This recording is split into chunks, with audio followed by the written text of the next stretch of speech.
सर से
तो अधिक हो चुकी है।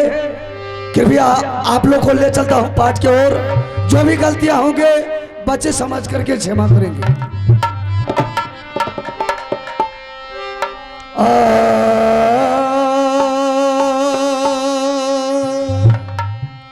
अरे पहले सुमरा गौरी गणेश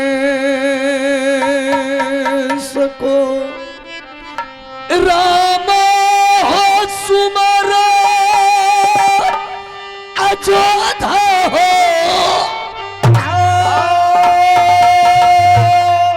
महादेव सुमरा जोरी कैलाशपति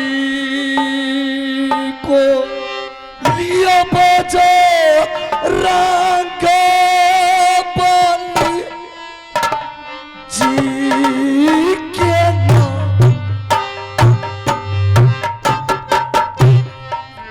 थोड़ा हो सुमारिए भैया पाना कहंजारी को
चोर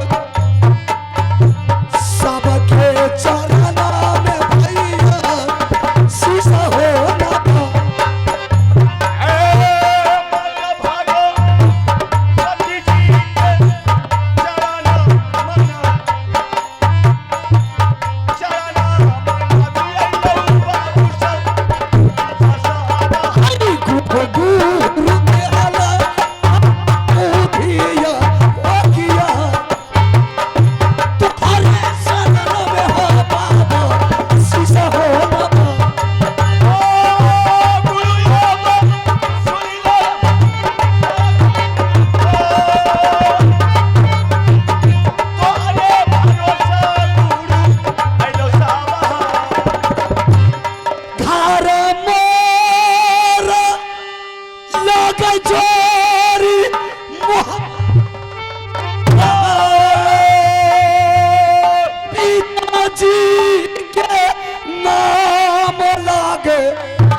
चाचा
सब हागे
ये मोबी की ये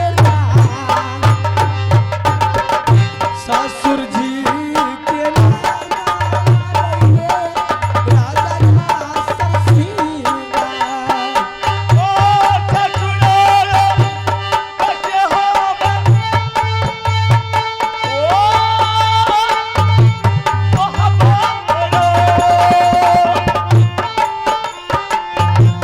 राजा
निवासी नरेश यादव बखरी निवासी, जिनके तरफ से हमारे तमाम कलाकारों के द्वारा तमाम कलाकारों को शानदार 251 रुपए का पुरस्कार दिए हैं।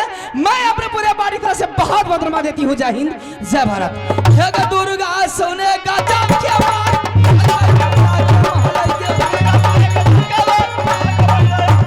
माता सोने काली माई काली है कलकत्ते वाली, चल के भूला बहाले कलियां, पलंगिया ये भूला।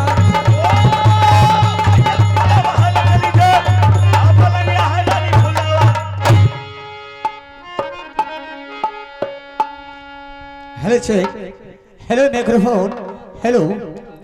आइए मैं आप लोग के चरणों में कोटि कोटि नमन करता हूँ। इस बाबा दीना भद्री की चरणों में मेरा सादर प्रणाम है। और इसी प्रकार से आप लोग शांति बनाए रखे, शांति को दान दे, आहिस्ते आहिस्ते नाटक को मजा ले। तो आइए आज को आज जो रखा गया है अल्लारुदल में खंड अग्निकुंड। अग्निकुंड का लड़ाई अनिरुदल बात, बहुत खुशी का बात है। सबसे पहले आइए, सत्य युग में था राजा हरिश्चंद्र, जो कि सत्य के चलते तीनों ही व्यक्ति जाकर के उन्होंने काशी में बिक गया, बल्कि अपना सत्य को नहीं छोड़ा। आइए द्वापर की कहानी है। जब कौरव पांडव चला जुआ खेलने के लिए, उसमें हार जीत को मालिक कौन था? शकुनी मामा। अगर शकुनी मामा नहीं होता तो द्रौपदी को चीर नहीं खींचा जाता। ये लंका कैसे फूटा? राज विभीषण जैसे फूटा। अगर विभीषण रावण से नहीं फूटता, रावण विभीषण से नहीं फूटता, तो सोना का लंका नहीं जलाया जाता, रावण का मौत नहीं होता। आइए वही शकुनी मामा कलयुग में क्या बना है? मामा माहिल। एक आमलू किला का नाश क्या है? कौन क्या है? माहिल क्या है? क्यों क्या है? तो माहिल की भी पास बहुत कष्ट है। इसलिए जो आज मेरा घर कहाँ है, मेरा नाम क्या है, मेरा काम क्या है? मेरा घर पड़ता है उड़ियल किला और मेरा ही नाम है मामा माहिल। लेकिन अफसोस है, मेरे पास में भगवान को दया से संतान 1 से 51 था, लेकिन वही मेरा सागा भागिन बाबू जंगीर उदल सिंह सभी को पंजा उखाड़ के श्री गंगा घाट में फेंक दिया। मेरे पास बेटा बच गया एक, जिसका नाम है अभय कुमार, वो अभी विकलांग है। मैंने बेटा के लिए तरसा हूँ। आज मुझे मौका नहीं मिल रहा है कि मैं कहां से झगड़ा शुरू करूं। आज मेरा दिल होता है कि ठेंगा खपेती से मैं झगड़ा लगाना शुरू करूं। ए यो एना नहीं करियो साहब, दोस्तों से ओकरो छड़े भी जब बराबर आवे छे त अहाँ से किया झगड़ा लगेबे? क्या यहाँ दोस्त है? की बुझबे यार? ठीक है मास्टर साहब, अगर आपका भी दोस्त है तो मेरा भी दोस्त है, और भाई बंधु है, मेरा माता बहनों है, मेरा नौजवान साथियों है। मैं यहाँ का झगड़ा यही छोड़ता हूँ। और झगड़ा तो वहां से है जो दुश्मन ने हमें दुख दिया है, कष्ट दिया है। बाबू जंगीर उदल सिंह